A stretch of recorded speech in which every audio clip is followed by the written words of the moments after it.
तो यहाँ देख लेते हैं, हमारे पास है उदाहरण 5।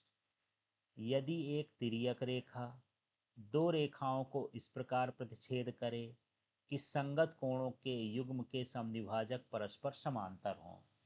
तो ये एक तिर्यक रेखा है, ठीक है। हाँ। और ये दो रेखाएं हैं, हाँ। इसको ये प्रतिच्छेद करती है। हाँ। तो इसके कोण के जो समद्विभाजक हैं ये कोण कहलाया, इसका समद्विभाजक BE कहला गया। हाँ। और इसका कोण का समद्विभाजक क्या कहलाया? CG। और ये दोनों जो हैं BE, है ना, क्या BE समांतर क्या है? CG। CG समांतर है। तो हमको बताना है, ये दिया या है, हमको बताना है कि जो PQ है वो किसके समांतर होगा? RS के समांतर होगा। ये भुजा, ये दोनों आपस में कैसे होंगे? समांतर होंगे। ये सिद्ध करना है। तो सिद्ध करने का तरीका यही है कि इन कोणों को हम क्या सिद्ध कर दें कि ये दोनों कोण एक दूसरे के कैसे हैं? बराबर है ना। यदि ये बराबर हो जाएंगे तो संगत कोण बराबर होंगे तो कैसी हो जाएगी?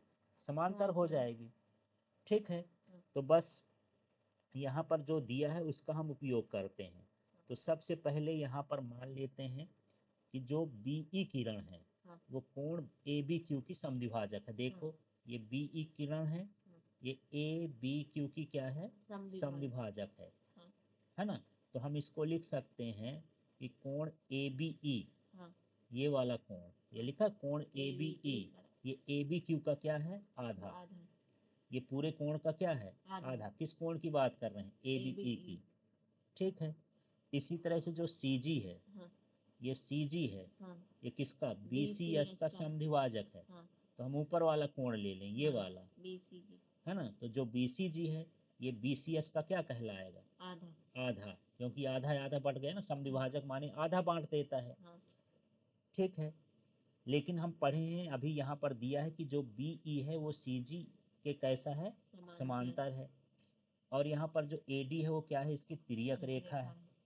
तो ये जो कोण ABE होगा और जो BCG होगा वो दोनों आपस में कैसे होंगे? बराबर। क्यों बराबर होंगे? क्योंकि ये संगत कोण है, ठीक है। ये कोण और ये कोण बराबर है क्योंकि ये और ये दोनों कैसे हैं? समांतर हैं। अब एक काम करते हैं, ABE की जगह, ये ABE की जगह ABE का मान कितना है? 1/2 ABQ, ये लिख दिए इसकी जगह पर। फिर ये BCG का मान जो है 1/2 BCS है, 1/2 BCS लिख दिए। अब यहाँ से 1/2 कैंसिल हो जाएगा।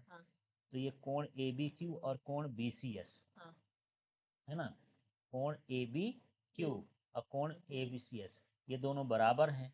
लेकिन ये बराबर हैं तो क्या हो गया? संगत कोण हो गया। तो संगत कोण तभी बराबर हो सकते हैं जब ये कैसी हो? समांतर हो। तो ये क्या है? संगत कोण। इसका मतलब ये हो गया कि PQ समांतर क्या है? RS। ये बताता है, सिंप्लीफाई करता है। इस तरह से हमको करना है। तो एक बार फिर से समझ लेते हैं क्या करना है। हमको क्या करना है कि ये वाला कोण हमको बताना है। ABE कोण ABQ का क्या है? आधा। फिर यहाँ पर इसमें आ जाएंगे, ठीक है। तो BCG कोण जो है ये किसका? BCS का क्या है? आधा, ठीक है। लेकिन ये कोण और ये दो कोण क्या है? बराबर है ना। ये दोनों कोण क्या है? बराबर। जब बराबर है तो इनके मान को हम बराबर कर देंगे। बराबर कर देंगे तो ये आ जाएगा।